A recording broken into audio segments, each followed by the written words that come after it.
Quasi, but that's how it goes. That's right. So your Minnesota fighting Vikings making moves and finding grooves and trading back up into the first round. The Vikings now have 2 first-round picks at their disposal, and they ain't done yet.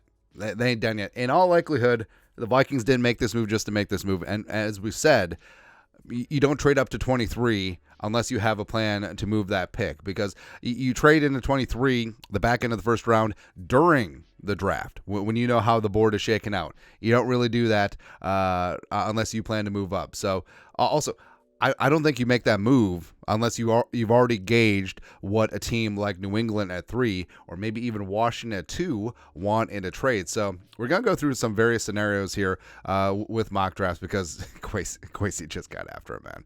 Now, I think there's 3 possible situations for the Vikings here. Number 1, trading in the top 3. Bears probably off the table, but trading it to 2 or 3 with Washington probably takes an extra first-round pick. Just cost of doing business. The Vikings could also trade to 4 or 5. Now, we said this fervently.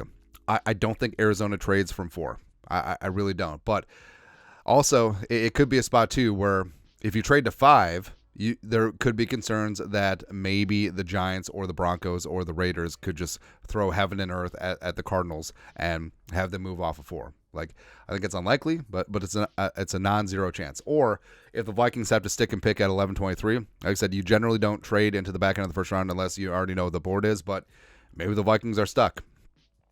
It happens. It happens, man. But all 3 scenarios aren't terrible. So we're actually going to do 3 separate mock drafts, 1-rounders, with the Vikings. And that's how it goes. Is this updated? Oh, yeah, it is. All right. Enter draft. Enhance. All right, so the Vikings got 11-23. So let's do some business. All right, so I think Washington is probably going to take a quarterback, but we'll roll with New England in this spot. So what's this going to cost us? Now, I do think that at minimum, it will cost them 11-23 and a future first-rounder. That's roughly what the Niners had to give up to go from 12-3 with the Dolphins with the Trey Lance trade in 2021. Now, hopefully those results are a little bit better.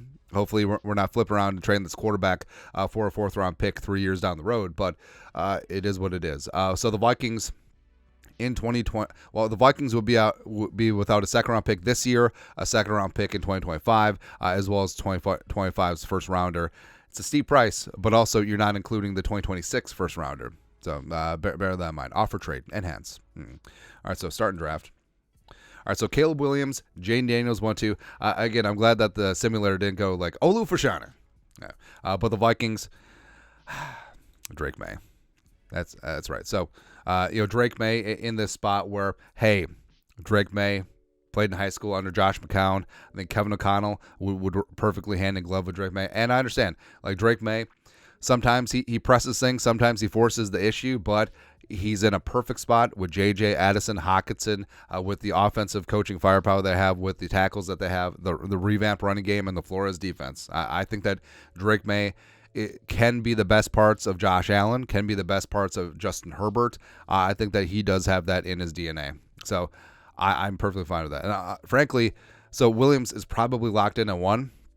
But if it went May then Daniels, I can F with Daniels too. Jaden Daniels, his mobility, his upside, got a great arm as well. He wants to be a passer first. JJ, Skull, SU, everything going on there.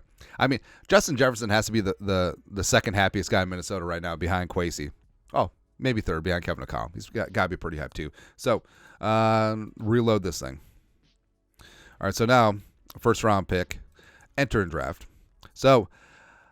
All right, so I just want to take it nice and slow. All right, so it's going to be Williams and Daniels and Drake May, and then the Cardinals at 4. The Cardinals taking Joe Alt. So, yeah, the Cardinals, I think, want to stick and pick at 4 because they would have their choice of wide receiver 1 or tackle 1. So they go a lot of directions there. So the Chargers at 5.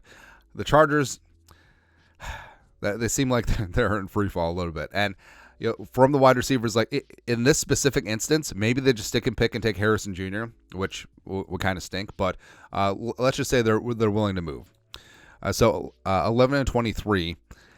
I think that might be enough to get up to 5. I mean, it agrees with the trade charts, but of course, with trades like this, the team asking always has to pay a bit of a premium. So let's just include a future 4th, or hell, let's include one of the 4s this year. Is that a 5th? Doesn't matter. So making this trade.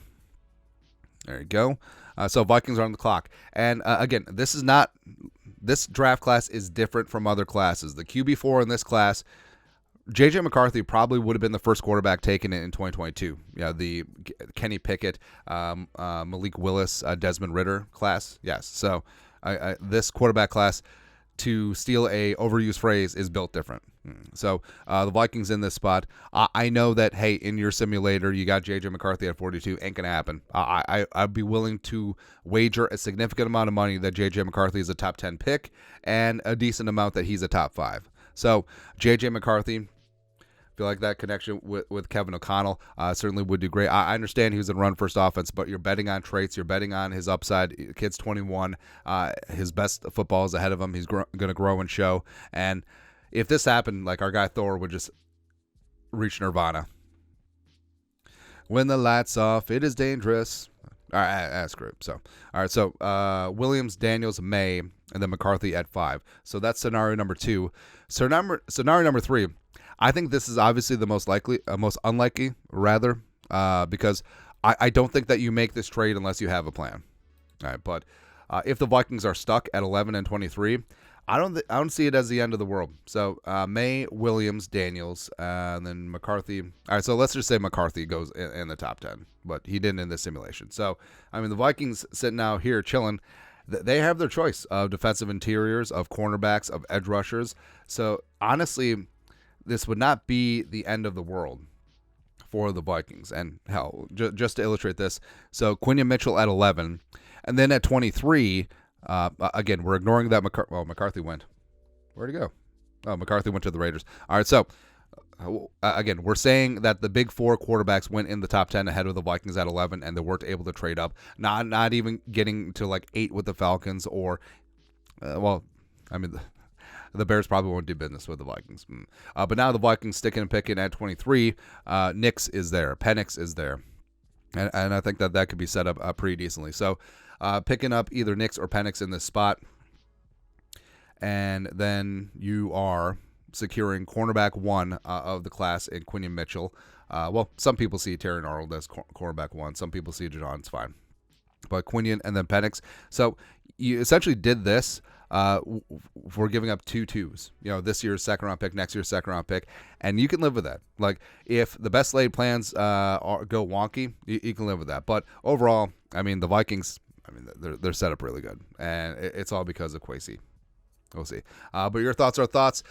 3 separate Vikings mock drafts. Let us know your thoughts and our thoughts in the comment section below. Subscribe for daily Vikings takes. Want to support the work? Put a little something in the Venmo. But next time, Skol, production value.